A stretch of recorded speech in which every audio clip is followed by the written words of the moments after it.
Much like how Snow White was mostly fueled on emotions, Pinocchio is very similar. It's not even really based on a fairy tale, it's based on a book, and a very odd, deranged, dark book as well. Yeah, the movie's dark too, but good God, the book's downright sadistic. Where in a fairy tale, you just know it's sort of a magical world where magical things can happen. This world treats it a little differently. I mean, there are magical things, like the blue fairy that brings a puppet to life. But then how about the fact that there's just a fox and a cat walking around like normal people? I remember how blown away they were that they saw a puppet boy walking around, and all I could think to myself is, why isn't anybody blown away that there's a giant fox and a giant cat just walking around? Well, it's just that kind of world where things like that can happen.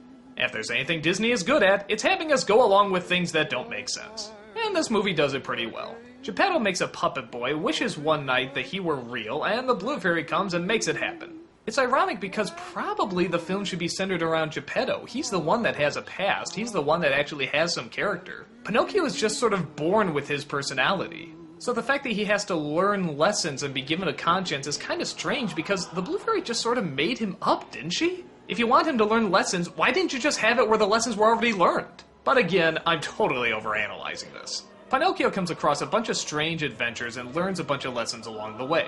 And the visuals they use to have him learn these lessons sticks with us even today. The nose growing longer when you're lying, turning into a donkey when you've been bad. You don't forget strangeness like this that often. Pinocchio is a pretty likable character, and I like the fact that they do make him, for lack of a better term, a real boy.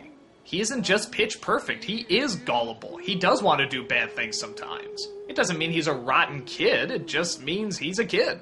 What sets him apart, though, is that he does learn his lesson and he does try to do better. He has a conscience named Jiminy Cricket, who, I'm just gonna say out there, I never enjoyed, even as a kid. Yeah, I know that means I have no heart and I'm going to hell or whatever you want to say, but I just don't like this guy. When you get in trouble and you don't know right from wrong, give a little whistle. I just didn't find that charming, I didn't find him that funny, his voice sort of grated on me, but he sings that one song and everybody's putty in his hands. I don't know, I was always waiting for Pinocchio to step on him. Again, the creepy imagery is sort of upped in this movie, much like it was in Snow White. Except this time, instead of everything always turning out okay, this time it wasn't always okay. A bunch of misbehaving boys are brought to an amusement park and then turned into donkeys where they're going to be used in mining shafts. And that's it! You never see them again! The guy running the place is never defeated, the boys can't talk anymore. God knows what they're doing with the ones who can. It's pretty friggin' grim as kids' films go.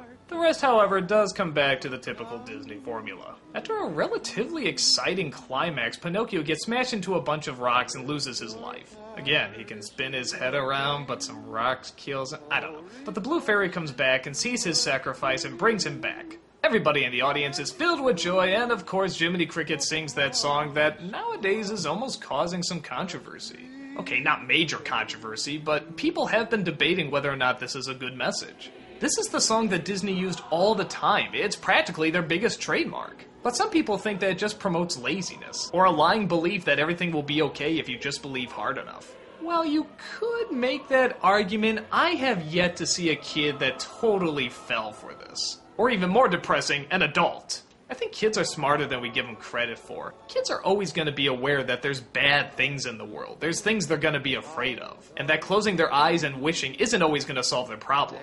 I think most people connect to it because it's a symbol of hope rather than realistic planning.